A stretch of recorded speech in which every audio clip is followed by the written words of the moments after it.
आदरणीय मंच, सबसे पहले तो मैं आपके महाविद्यालय प्रशासन को आभार व्यक्त करना चाहूँगा। शुरुआत में यहीं से करता हूँ क्योंकि कोविड के काल के बाद हम लोगों को विद्यार्थियों से इस प्रकार से रूबरू होने का जो अवसर है ना, वो बहुत कम मिला। और एक इश्यू जो आप लोगों के सबके सामने आ रहा है वो ये है कि चूंकि आज का विषय टोटली संस्कृत के ऊपर है, आपकी विषय में रोजगार के अवसरों के ऊपर है। मेरा खुद का यदि आप व्यक्तिगत विषय देखोगे तो मैं अर्थशास्त्र का शिक्षक हूं। सर ने कहा कि व्याख्याता या असिस्टेंट और एसोसिएट प्रोफेसर, देखिए हमारे लिए हमारा पद सिर्फ एक शिक्षक का है और कोशिश ये रहती है कि ये जो एकेडमिक्स जो पोस्ट होती हैं उसका कोई खास महत्व हमारे जीवन में नहीं है। हम कोशिश यही करते हैं कि जब हमने इस प्रोफेशन को चुना है तो बीइंग ए टीचर हम आप लोगों के साथ कनेक्ट करें। और संस्कृत की भूमिका को मैंने इस महाविद्यालय में आते ही महसूस किया।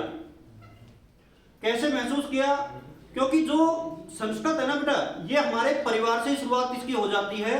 जो संस्कार संस्कृत हमें प्रदान करती है ना, वो कोई और भाषा प्रदान नहीं करती।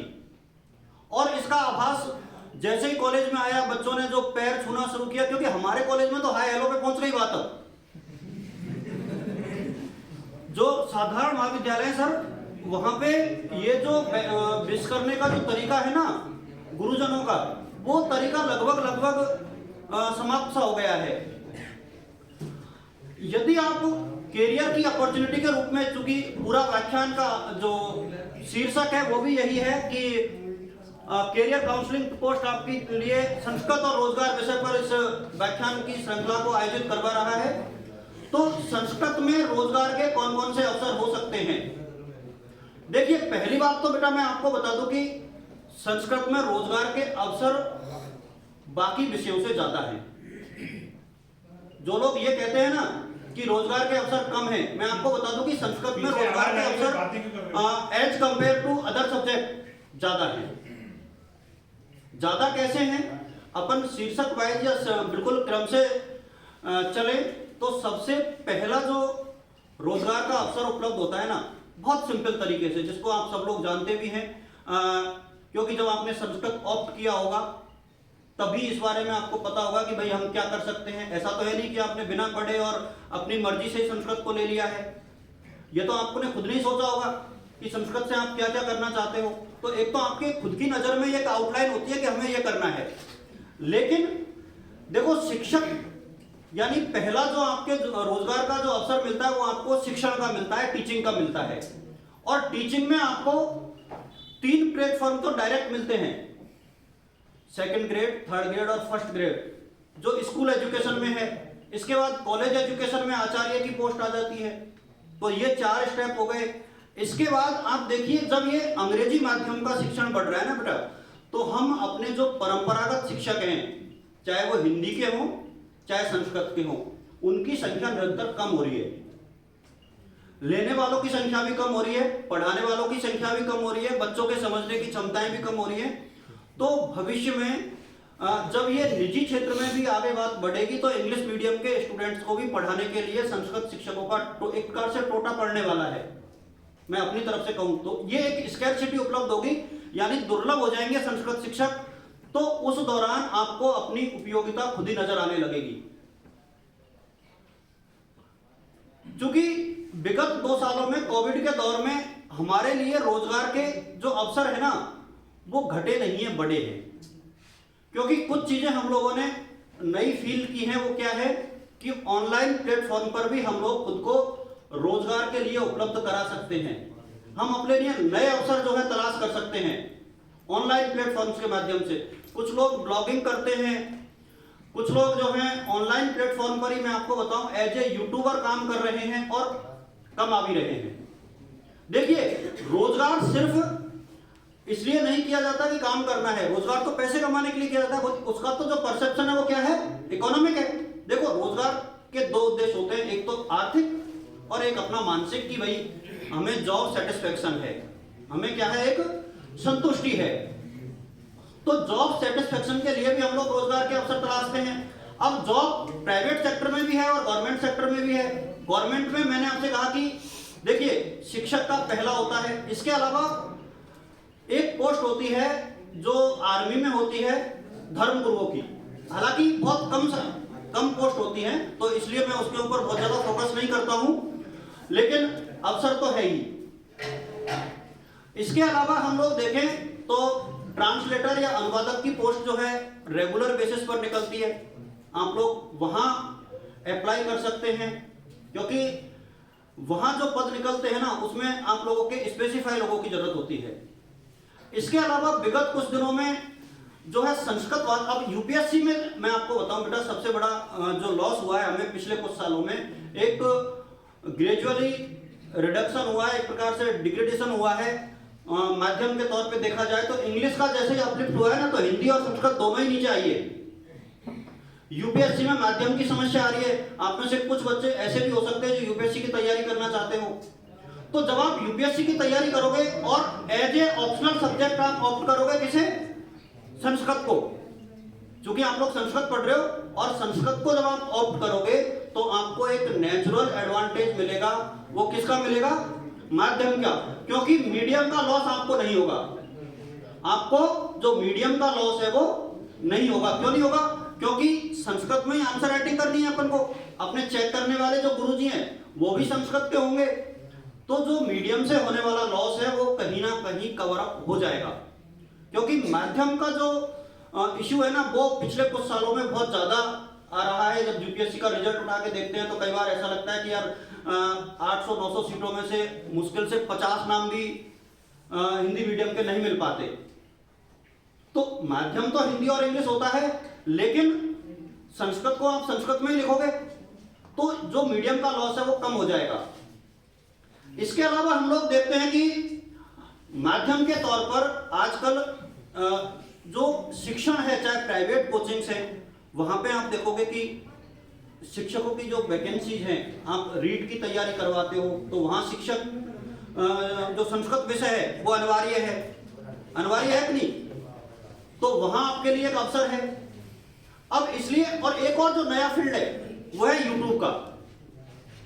आप लोग जो लोग जिनकी कम्युनिकेशन स्किल बहुत अच्छी है, और मेरा ये मानना है कि संस्कृत में मैक्सिमम लोगों की कम्युनिकेशन स्किल है ना वो बहुत अच्छी होती है। आपको सुनने वाले भी फिक्स हैं, संस्कृत को सुनने वाले भी फिक्स होते हैं। ऐसा नहीं है कि संस्कृत को सुनने वालों की आज भी कमी है।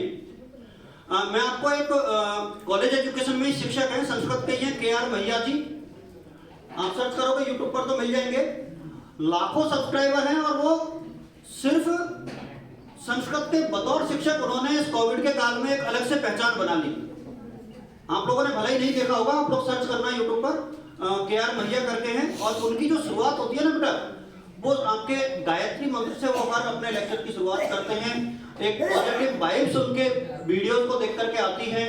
और शिक्षण का ये जो तरीका है ना यूट्यूब वाला, मुझे हालांकि बतौर शिक्षक मैं ये मानता हूं कि ऑफलाइन मोड कहीं बेटर वे में है, लेकिन उन बच्चों के लिए जो कॉलेज नहीं आ पाते, जैसे कुछ स्थितियां ऐसी है कि भाई अब संस्कृत कॉलेज है, कोटा से काफी दूर लोकेट है, कई बच्चों को आने जाने में प्रॉब्लम होती है, तो ऐसे समय पर जब कोविड के दौर में यूट्यूब का प्रचलन बढ़ा, ऑनलाइन प्लेटफॉर्म्स बढ़े, आप लोग जो अच्छा शिक्षण करा सकते हैं वो अपने आसपास के बच्चों को, चाहे जूम के माध्यम से, चाहे टीचमेंट एक एप्लीकेशन है उसके माध्यम से, चाहे यूट्यूब के माध्यम से, आप तीसरी, चौथी, पांचवी, छठी, सातवीं के जो बच्चे हैं ना उनको भी पढ़ा सकते हो, क्योंकि इनकी रिक्वायरमेंट है। उन बच्चों को नहीं आती संस्कृत, और शिक्षकों की भी उतनी अवेलेबिलिटी नहीं है संस्कृत शिक्षण में, तो आपके लिए शिक्षण का जो अवसर है वो तो हमेशा से ओपन अप है ही।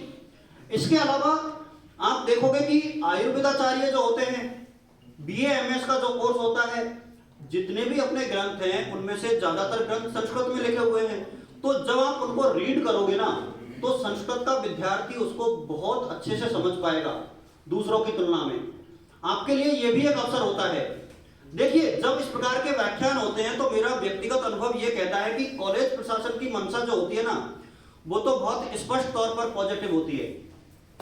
हम लोग चाहते हैं कि आपको कुछ बता के जाएं, आप लोग सुने, लेकिन चूंकि पिछले कुछ सालों में बच्चों में सुनने की क्षमताएं भी खत्म हो गई। जब 3-4 साल 5 साल के बच्चे ही नहीं सुनते तो आपको थोड़े से बड़े हो गए और खुद को समझते भी ज्यादा बड़े बच्चे, तो वहां कहीं ना कहीं एक ये आपको फील होने लगता है कि यार अब ये वही घिसी-पिटी बातें करेंगे। क्या आप इन घिसी-पिटी बातों को मानते हो कि आप इनको अच्छे से जानते हो? यदि आप इनको अच्छे से जानते हो, आपको इसकी आवश्यकता नहीं है, तो मेरे सामने फिर आप ऐसे व्याख्यान श्रृंखला का हिस्सा नहीं बने। मैं भीड़ तंत्र में बिल्कुल बिलीव नहीं करता हूं कि इतनी बड़ी संख्या में लोग इकट्ठे हों और आप लोग सुने और फिर उसको गौर से नहीं सुने, क्योंकि कुछ बच्चे जो हैं अभी भी इन्वॉल्वमेंट किस में रहते हैं कि साथ एक दूसरे के साथ बातें कर लेते हैं हम लोग। तो ये बतौर शिक्षक हमें अच्छा नहीं लगता। तो पीछे की लाइन में एक तो जो बच्चे बातें कर रहे हैं, बेटा मैं अपनी तरफ से रिक्वेस्ट करूंगा कि आप खुद बातें नहीं करें, और यदि आपको बातें करनी है तो वैसे भी स्पेस काफी कम है यहाँ पर, आप बाहर जाइए, आराम से बात कीजिए, है ना। ये अच्छा नहीं लगता कि बीइंग ए टीचर हम लोग आपसे कहें सर ने रिक्वेस्ट की और आप लोग अपनी बातों में बिजी हैं। कोई जरूरी नहीं है, क्योंकि हम आपके लिए हैं और आप ही की बात कर रहे हैं, बावजूद इसके आप नहीं सुनोगे तो मुझे अच्छा नहीं लगेगा। एक तो बीए एमएस में बहुत अच्छा जो आयुर्वेद का जो कोर्स होता है ना बेटा, वहां आपके लिए बहुत ज्यादा अवसर है। एक आज के टाइम पर ये जो कुंडली बनवाने का जो है ना बेटा प्रचलन, तो आप लोग यदि खुद को टेक्नोलॉजी से कनेक्ट करें, यानी एक तो कंप्यूटर की एक बेसिक नॉलेज लें आप लोग। मेरे सामने हर स्टूडेंट को देखिए, कहने को आरएससीआईटी का कोर्स नहीं करना है कि यार सर्टिफिकेट हो गया हमारे पास।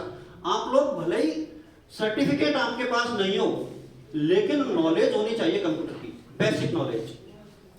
और आजकल तो एप्लीकेशंस हैं भाई, एप्लीकेशन इतनी है कि आप जब कुंडली बनाने का कार्य भी करते हो ना, तो उन एप्लीकेशन में आपको सिर्फ सामने वाले की डिटेल्स भरनी होती है, किस घड़ी में, किस नक्षत्र में, किस समय पर कोई व्यक्ति पैदा हुआ है, और आप सब भरोगे तो उसकी कुंडली की सारी बातें सामने निकल करके आ जाती हैं। भारत जो कि परंपरागत देश है बेटा, इसका महत्व कम नहीं है। चाहे कुछ लोग हो सकता है कि इसको ये कहें कि यार ये वैज्ञानिक नहीं है, वैज्ञानिकता नहीं है इस बात में, लेकिन चूंकि हमारा देश अपनी परंपराओं के ऊपर अभी भी स्टिक करता है, और मैं इसमें बिलीव भी करता हूं कि हमारी जो परंपराएं वो बाकी देशों से कई गुना बेहतर हैं, रिच हैं, हमें उनका पालन भी करना चाहिए, और ये चीजें कभी खत्म भी नहीं होंगी, ये स्कोप कभी खत्म भी नहीं होगा। भाई कुंडली बनवाने वाले तो बनवाएंगे। और एक खास बात, अपने जो हमारे देश में जिसको लोग समस्या मानते हैं वो है जनसंख्या। मेरे लिए एक समस्या नहीं है, ये एक अवसर है, क्योंकि ये हमारे लिए डेमोग्राफिक डिविडेंड का काम करता है बेटा, जिसे इकोनॉमिक्स में कहते हैं जननांकीय लाभांश। यानी ये जनसंख्या ही हमारे लिए यूजफुल है। क्यों यूजफुल है? किसी भी चीज के मांग की कमी नहीं है।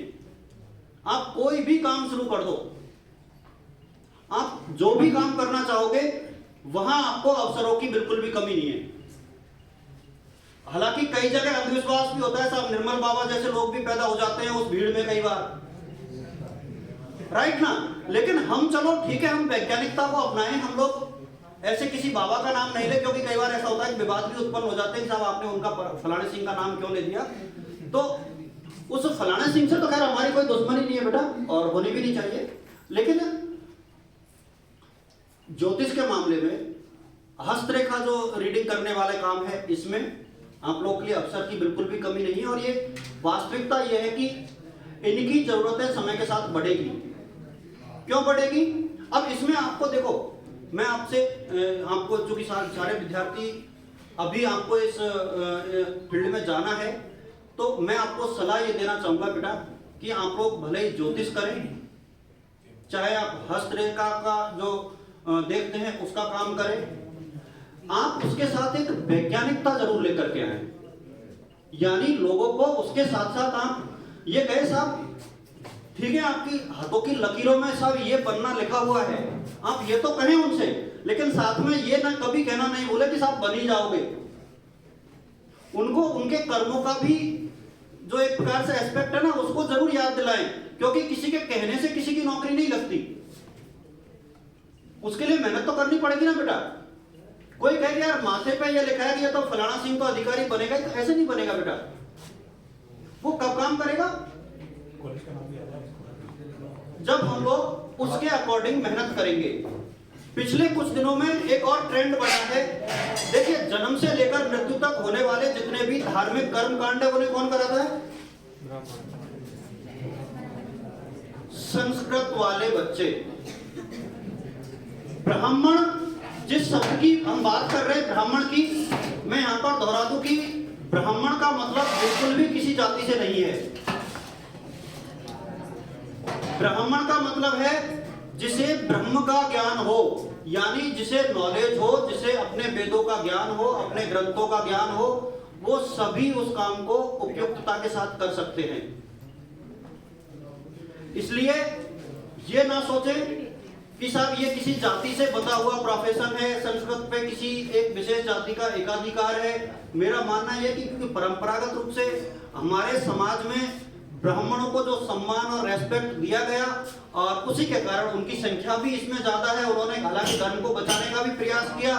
उसके बीच में से कई बार कुछ लोग ऐसे भी निकल करके आए कि उन्होंने अंधविश्वास को प्रमोट किया और अपनी जाति को डिग्रेड किया। बात जाति की नहीं है भाई। होता क्या है, जब हम किसी चीज को अंधविश्वास के साथ कनेक्ट कर जाते हैं ना बेटा, तो वो लोगों के बीच में क्या करता है, एक नेगेटिव भाव पैदा करता है। लेकिन उस नेगेटिव जो भाव है, नकारात्मक जो भाव है, उनसे तो हमें बचना ही है। एक देखिए बेटा, पिछले कुछ सालों में कथा वाचन का जो है बहुत सिस्टमेटिक वे में चल रहा है। आप लोग यदि अपने ग्रंथों को अच्छे से पढ़ते हो, कथा वाचन का प्रोफेशन भी कोई बहुत बुरा नहीं है, कमाई की कमी भी नहीं है। लेकिन देखो, अपना कैलिबर तो आपको खुद को ही डेवलप करना है। आपके साथ आपके प्रखंड विद्वान जो साथी हैं वो आपके साथ जुड़े हुए हैं, वो आपको मार्गदर्शन करते ही है आपका। लेकिन वो घर बैठे तो करेंगे नहीं बेटा, कॉलेज तो आपको आना ही पड़ेगा भाई, कॉलेज तो आपको आना ही पड़ेगा। मैं आप सभी को ये सलाह जरूर दूंगा बेटा कि आप लोग जिनकी भी कम्युनिकेशन स्किल अच्छी है ना, आप लोग YouTube के माध्यम से अपने खुद के चैनल को डेवलप जरूर करें, जहां आप अपनी तरफ से कोई आरती या कोई श्लोक डेली एक दो अपलोड करें। ये आपके लिए यूजफुल न केवल चैनल के हिसाब से रहेगा, इसके दो एस्पेक्ट निकल करके आते हैं। एक तो धीरे धीरे आपका कॉन्फिडेंस लेवल अप होगा, है ना, क्योंकि आप डेली आप खुद का वीडियो देखोगे, पब्लिक आपके वीडियो देखेगी। यदि किसी को कमेंट से प्रॉब्लम है तो कमेंट का ऑप्शन ऑफ कर दो भाई। यदि किसी को ये लगता है कि यार कोई नेगेटिव कमेंट कर दिया अपने ऊपर किसी ने पब्लिकली, तो आप कमेंट का ऑप्शन ऑफ कर दो। मैं अपना खुद का एक्सपीरियंस शेयर कर रहा हूं बेटा यूट्यूब का, खासतौर पे क्योंकि मैं यहाँ पर जो उपस्थित हूँ ना, उसके पीछे भी यूट्यूब ही है। क्योंकि चावला सर जो है, शायद चावला सर को पता नहीं था मेरे बारे में, लेकिन चावला सर ने शायद मेरे यूट्यूब के वीडियो देखे होंगे और सर को लगा होगा कि मैं प्रतियोगी परीक्षाओं के लिए बच्चों को गाइड करता हूँ। और मैंने इस कोविड के दौरान एग्जाम से रिलेटेड इंफॉर्मेशन और कुछ कंपटीशन से रिलेटेड इंफॉर्मेशन अपने खुद के पर्टिकुलर यूट्यूब चैनल पर अपने खुद के नाम से, DS एजुकेटर के नाम से बनाया और उसको शेयर किया बच्चों के साथ। तो उसमें मैक्सिमम आप देखिए कि विद इन 6 मंथ वो सब्सक्राइबर भी 10,000 तक चले गए। यानी उसमें कोई बहुत ज्यादा ऐसा नहीं है कि मैंने अपनी तरफ से कुछ किया हो या मैं कोई बहुत एडिटिंग करता हूं। आप कभी देखोगे, आपके पास सबके पास फोन है, आप चाहो तो सर्च कर लेना। कभी मैंने कोई एडिटिंग नहीं की, डायरेक्ट रिकॉर्डिंग देन अपलोडिंग, कोई एडिटिंग नहीं होती 1% भी। तो ये एक पोजीशन है आपके रोजगार की। अब आ जाओ कि तैयारी करनी कैसे है। देखिए, सिर्फ संस्कृत से काम नहीं चलेगा। जब हिंदी वालों को संस्कृत पढ़नी पड़ती है, इंग्लिश वालों को संस्कृत पढ़नी पड़ती है, तो संस्कृत वाले हिंदी और इंग्लिश क्यों नहीं पढ़े? वो तो आपको भी पढ़नी पड़ेगी ना बेटा। तो आप फर्स्ट ईयर वाले कितने हैं यहाँ पर? फर्स्ट ईयर के students, second year, third year, sir graduation ही पीजी पे हैं। पीजी वाले बच्चे कितने हैं? पीजी आचार्य प्रथम वर्ष। आचार्य अच्छा, ओके, आचार्य। अब ये संकट है, ये भाई भाषा का संकट तो है ही है ना। तो आप में से मोस्टली जो स्टूडेंट्स हैं, यानी एक बड़ी संख्या में बच्चे आचार्य वाले हैं जो पोस्ट ग्रेजुएशन कर रहे हैं। क्या कर रहे हैं? पोस्ट ग्रेजुएशन कर रहे हैं। तो बेटा आपके लिए एक सबसे महत्वपूर्ण जो परीक्षा है वो है यूजीसी नेट, जिसको आप लोग संस्कृत से देने वाले हो। तो यूजीसी नेट की एग्जाम आपको कंपलसरी देनी है, ये मान के चलो, क्योंकि ये मिनिमम क्वालिफिकेशन है आपको सहायक आचार्य बनाने के लिए। यूनिवर्सिटीज और कॉलेज में जो अपॉइंटमेंट होते हैं वहां की प्रथम सीढ़ी है नेट की परीक्षा। नेट की परीक्षा के लिए आपको क्या पढ़ना है? देखिए, संस्कृत के लिए तो संस्कृत वाले आपके शिक्षक हैं। मैं फर्स्ट पेपर के लिए आपको सलाह देना चाहूंगा बेटा कि आप लोग एक बुक आती है मदान की, आप चाहो तो नोट कर लें। एक मदान की बुक आती है फर्स्ट पेपर के लिए, एनटीए नेट के नाम से, प्रथम प्रश्न पत्र के नाम से, उसे आप लोग ले सकते हो। इसके अतिरिक्त आप लोग यूजीसी की साइट से पुराने पेपर डाउनलोड कर लें, आंसर की सहित, क्योंकि यूजीसी जो क्वेश्चन पूछती है ना वो बहुत साधारण क्वेश्चन नहीं होते, और बहुत से जो यूट्यूब के माध्यम से या दूसरी जगह से आप आंसर की देखते हो ना बेटा, तो काफी हद तक उसमें गलतियां होती हैं, क्योंकि रिसर्च मेथोडोलॉजी जैसे कुछ टॉपिक है, शिक्षक अभिरुचि वाले कुछ क्वेश्चंस उसमें आते हैं, मैथ रीजनिंग आती है, यानी सारी चीजें उसमें आती हैं। 50 क्वेश्चन आते हैं, लेकिन एक खास बात क्या होती है यूजीसी नेट के पेपर की? नेगेटिव मार्किंग नहीं है। क्या नहीं है? नेगेटिव मार्किंग नहीं है। तो जब नेगेटिव मार्किंग नहीं है, इसका मतलब यह है कि आप में एक तो यह कैलेवर डेवलप हो जाना चाहिए कि आप दिए गए समय में पूरे पेपर को हल करें, कोई क्वेश्चन छोड़े नहीं, क्योंकि जब नेगेटिव है नहीं, पेपर ऑब्जेक्टिव है, तो आपकी ये कई बार क्या होता है, हम लोग धीरे धीरे पढ़ते हैं, फिर वो गोले भी काले नहीं कर पाते। हालांकि ये चूंकि नेट का भी अब ऑनलाइन हो गया, तो गोले काले करने में तो टाइम खराब नहीं होगा, सिर्फ क्लिक ही तो करना है अपन को। तो ये तो एक अच्छी बात है कि पिछले कुछ दिनों में ऑनलाइन प्लेटफॉर्म है, तो वहां से एक समय बचता है हमारे पास। लेकिन आपको यूजीसी नेट की तैयारी मोस्टली स्टूडेंट्स को करनी चाहिए। जो स्टूडेंट्स आगे चल के शिक्षक बनना चाहते हैं, वो अभी से आप लोग को बेटा एक तो जो साइकोलॉजी वाली बुक्स हैं वो परचेज कर लेनी चाहिए, और ढेर सारी बुकें मार्केट में अवेलेबल है। आप कोई भी, मैं यहाँ पर किसी एक पर्टिकुलर राइटर का नाम बता करके ये नहीं कहना चाहूंगा कि साहब तो उसको प्रमोट कर रहे हैं, सारी किताबें अच्छी होती हैं, पढ़ने वाले में कमी होती है।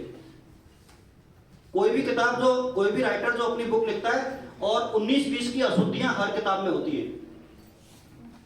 वो प्रिंटिंग मिस्टेक हो सकती है, कुछ टाइपिंग एरर्स हो सकती हैं, ऐसी चीजें हैं, वो जब आप अच्छे से पढ़ोगे तो आपको खुद को ही पता लग जाएगा।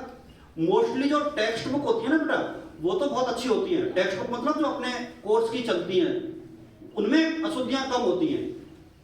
लेकिन गाइड आप जो भी परचेज करोगे, तो गाइडों में जो है प्रॉब्लम रहती है। अच्छा, राजस्थान की जीके के लिए मैं जरूर आपसे शेयर करना चाहूंगा बेटा कि राजस्थान की जीके आप लोग कहां से पढ़ें। तो चूंकि मार्केट में यहां भी बहुत सारी बुक हैं, लेकिन आप लोग अभी से, चूंकि मैं ये सलाह दूंगा बेटा कि राजस्थान का सबसे बड़ी जो एग्जाम राजस्थान की कौन सी होती है? आरएस सब इंस्पेक्टर वाला पेपर भी अच्छा होता है, वहां भी आप लोग देखिए, आपके लिए सारे वो एग्जाम्स ओपन हैं जो बाकी स्टूडेंट्स के लिए हैं, जबकि आपकी कुछ स्पेशल वैकेंसी आती है। इसलिए ये तो सोचे ही नहीं कि संस्कृत में अवसर कम है।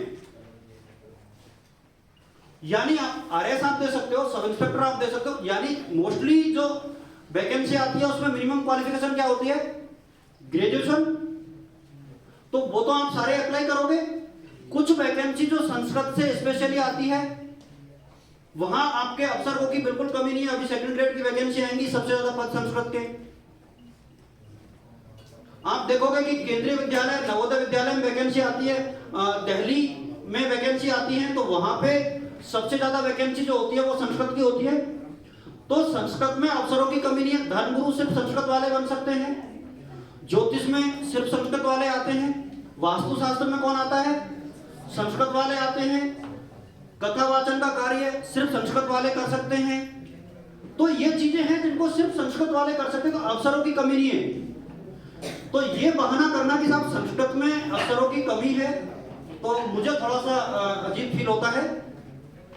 राजस्थान के लिए मैं किताब बताना चाह रहा था। एक तो बेटा राजस्थान पैनोरमा आती है, राजस्थान पैनोरमा, तो इसके 2 वॉल्यूम आते हैं। यदि आप इन दोनों किताबों को पढ़ लेते हो तो राजस्थान की किसी और किताब को पढ़ने की आवश्यकता नहीं है। चूंकि ये थोड़ी बड़ी किताब है, हो सकता है कि आपको लगे कि यार सर ने पूरे ग्रंथ ही बता दिए, तो इनसे छोटी भी एक किताब आती है उमराव पब्लिकेशन की। उमराव पब्लिकेशन, HD सिंह करके राइटर है। आप उमराव पब्लिकेशन की बुक ले लें, वो इसकी तुलना में थोड़ी सी छोटी है, कंटेंट उनका भी बहुत अच्छा है। और राजस्थान के सारे सेगमेंट आ जाएंगे, राजस्थान की ज्योग्राफी से लेकर के पॉलिटिकल साइंस, हिस्ट्री या आर्ट एंड कल्चर वाला सेगमेंट है, करंट अफेयर है, सारी चीजें आ जाती हैं। एक मैं आप सबको ये सलाह देना चाहूंगा, बेटा कोई भी एक मंथली मैगजीन पढ़ने की आदत डालें। कोई भी एक मंथली मैगजीन। यदि आप बड़े कंपटीशन की तैयारी कर रहे हो तो मोस्टली हिंदी मीडियम के स्टूडेंट है या संस्कृत वाले हो, तो आप दृष्टि पब्लिकेशन की एक बुक आती है बेटा मंथली, आप लोग उसे परचेज कीजिए। दृष्टि की बुक काफी अच्छी है, आपकी जीके को इंप्रूव करेगी, आप चाहे किसी भी क्लास के हो, कंपटीशन तो आपको देना ही है। तो एक मंथली मैगजीन जरूर परचेज करें। दृष्टि पब्लिकेशन की है सर, दृष्टि के नाम से आती है बेटा। तो ये अच्छी किताब है। यदि आप राजस्थान के लिए पढ़ना चाह रहे हो तो राजस्थान में मोस्टली लोग मुमल और ये पढ़ते हैं। मेरा ये मानना है कि बहुत सिंपल सी एक छोटी सी 15 रुपए की बुक आती है, अंतरराष्ट्रीय क्रोनोलॉजी करके, वो उससे काम चल जाएगा। तो ज्यादा कॉस्टली भी नहीं है, सिर्फ 15 रुपए की आती है बेटा। किसी को ये भी बहुत ज्यादा नजर आ रहे हैं तो मोस्टली सबके पास जो है स्मार्टफोन है बेटा। DPIR सर्च करें मोबाइल पर, राजस्थान का सूचना और प्रसारण विभाग की ऑफिशियल साइट है, जिसपे आपको एक मैगजीन मिलेगी, सुजस राजस्थान,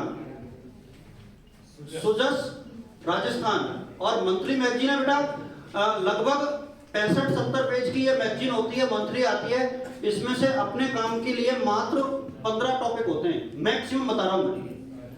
यानी आप एक पेज में उसको नोट डाउन करके रख लो, जितने भी क्वेश्चन आते हैं ना वो वहीं से आते हैं।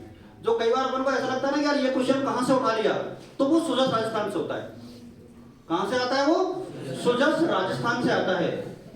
इसके अलावा राजस्थान का लेटेस्ट बजट और राजस्थान की लेटेस्ट इकोनॉमिक सर्वे, आर्थिक समीक्षा, और इनके लिए तो यूट्यूब पर ढेर सारे वीडियो होते हैं। लेकिन मैं फिर दोहरा दूं, वीडियोज के बजाय कोशिश करें बेटा हार्ड कॉपी से पढ़ने की। क्योंकि होता क्या है, जब अपन वीडियो देखते हैं ना तब तो वो याद हो जाता है, लेकिन उसके बाद 4-6 दिन बाद, 10 दिन बाद वो गायब हो जाता है। हमको और हमें ये विश्वास रहता है कि हमने उस फलाने सर का वीडियो देख लिया तो हम उसको पढ़ेंगे नहीं। आपको कोशिश करें हार्ड कॉपी लेने की। और अपने यहाँ जो सूचना केंद्र है, यदि कोई उधर रहता है तो बेटा वहां पे एक लाइब्रेरी भी बनी हुई है, जहां ये सुजस राजस्थान है, आर्थिक समीक्षा है, ये फ्री ऑफ कॉस्ट पढ़ने को मिलती है। वहां आप लोग बैठिए, महीने में 2-4 दिन तो जा ही सकते हो। और मेरे सामने उनके जो डिप्टी डायरेक्टर हैं हरिओम गुजर जी, इतने सरल व्यक्तित्व वाले इंसान हैं कि वो बच्चों को कभी मना नहीं करते। आप लोग कभी आजमा के देख लेना। सूचना केंद्र अपना जो है गवर्नमेंट कॉलेज से ठीक आगे, मेरा खुद का अनुभव है क्योंकि मैंने वहां बहुत सारे बच्चों को पढ़ते हुए देखा है। और रही बात आर्थिक समीक्षा और बजट की, चूंकि बजट भी आ गया है, आर्थिक समीक्षा भी, अगले 5-7 दिनों में बहुत शॉर्ट वीडियोस करके मैं खुद भी इनको समझा दूंगा। आपको चैनल का नाम ऑलरेडी बता दिया है मैंने, तो यदि आपको लगता है कि मैं खुद भी इसको समझा सकता हूं, क्योंकि देखिए मैं आपको बताऊं बेटा, जिसका काम उसी को साझे वाली हालत है। पॉलिटिकल साइंस का इकोनॉमिक्स पढ़ाएगा तो उसको समस्या आएगी। यदि मैं संस्कृत पढ़ाऊंगा तो मैं उतना अच्छा नहीं पढ़ा सकता जितना अच्छा कि आप भी समझते हो। तो इकोनॉमिक्स की जब बात आएगी तो इकोनॉमिक्स का शिक्षक उसको कहीं बेहतर तरीके से बता सकता है, क्योंकि यूट्यूब पर जितने भी होते हैं वो तो मल्टी सब्जेक्ट वाले हो गए आजकल। भाई जो टॉपिक समझ में आया वो उठाया, पढ़ा दिया।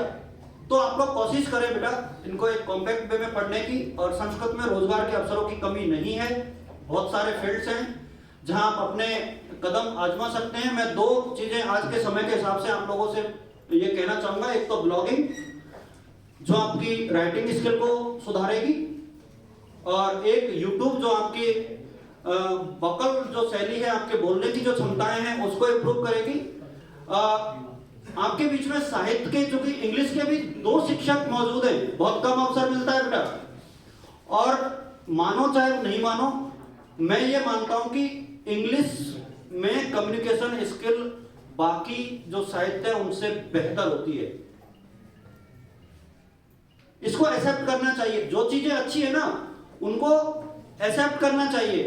तो आपके बीच में 2 वरिष्ठ शिक्षक उपलब्ध है, जिसमें चावला जी तो बड़े भाई हैं और हमारा मार्गदर्शन करते हैं। हमारी स्किल्स को डेवलपमेंट करने में भी सर का बहुत बड़ा महत्व है, तो इनका फायदा उठाइए बेटा।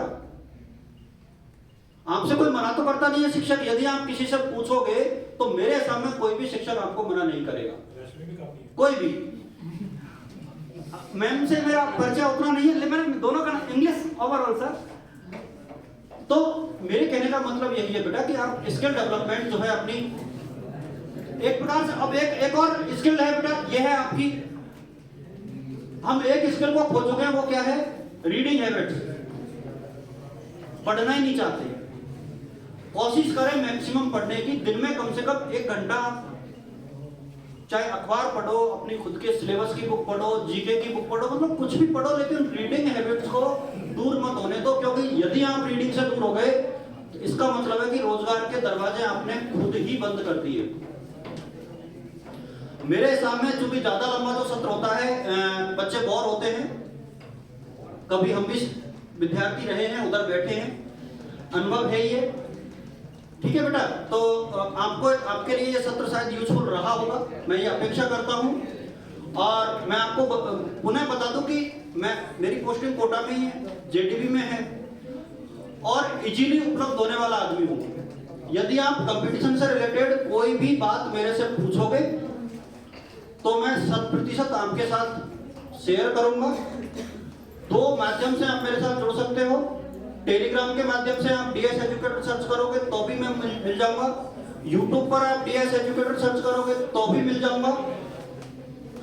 इसके अलावा चूंकि कोविड के कारण मैंने बंद कर दिया था सर, मैंने एक सोशल प्लेटफॉर्म पर महज 500 रुपए महीने में बच्चों को प्रतियोगी परीक्षाओं की तैयारी करने के लिए एक संस्थान खोला था। लेकिन कोविड के चलते, क्योंकि 500 रुपए में तो सर्वाइव कोई कर नहीं सकता, तो फिलहाल मैंने उसको रीस्टार्ट नहीं किया है। लेकिन अब कोविड के बाद मैं कोशिश करूंगा कि मार्च के 2nd हाफ तक उसे शुरू करूं। और मैंने नाम भी जो है यूनिटी के एक प्रकार से सिंबल भारत में कहे जाते हैं। कौन कहे जाते हैं बताओ एकता का सिंबल भारत में? वल्लभ भाई पटेल। वल्लभ भाई पटेल। तो मैंने अपने संस्थान का नाम सरदार पटेल आश्रम ही रखा है, उन्हीं के नाम पर। उद्देश्य मेरा यही है कि वे बच्चे जो बहुत प्रतिष्ठित संस्थानों की 15,000, 20,000, 25,000, 50,000 फीस नहीं दे सकते, वो महज 500 रुपए महीने में प्रतियोगी परीक्षाओं की तैयारी कर पाए। और वो 500 रुपए इसलिए ली जाती है क्योंकि किसी भी संस्थान को जीवित रखने के लिए बिल्डिंग का किराया, रेंट वगैरह जो दूसरी चीजें हैं उसके लिए जरूरी होता है। तो यदि आप लोग कभी उस संस्थान में भी आना चाहें तो वहां भी आ सकते हो। मैं 15 तारीख के आसपास इसको रीस्टार्ट करने की सोच रहा हूं, जहां जीके की लगभग सारी किताबें मैंने खुद ने अरेंज कर रखी है, वहां बैठ के आप पढ़ सकते हो। तो ये मैं अपनी तरफ से सुविधा आपको दे सकता हूं। यदि आप लोग अवेल करना चाहोगे तो जरूर सुविधा मिलेगी। मैं पूरे कॉलेज प्रशासन का, खास तौर पे सर का, प्रिंसिपल सर का, चावला सर का, मैम का आभार व्यक्त करना चाहूंगा कि ये अवसर मुझे दिया कि कोविड के बाद विद्यार्थियों से, बड़ी संख्या में विद्यार्थियों से रूबरू होने का अवसर मिला। और सबसे ज्यादा थैंक्स बेटा मैं आप सबका बोलना चाहूंगा, क्योंकि मेरी कॉलेज जिसमें रेगुलर स्टूडेंट्स की संख्या है ना, वो थोड़ी बहुत नहीं है, 9,000 है। रेगुलर स्टूडेंट की बात कर रहा हूं मैं, प्राइवेट सहित तो 33,000 है। जेडीबी कोई छोटा कॉलेज नहीं है, लेकिन आप लोगों की संख्या उन लोगों की संख्या से कहीं ज्यादा है। तो इसके लिए क्लैपिंग्स फॉर यू ऑल्सो।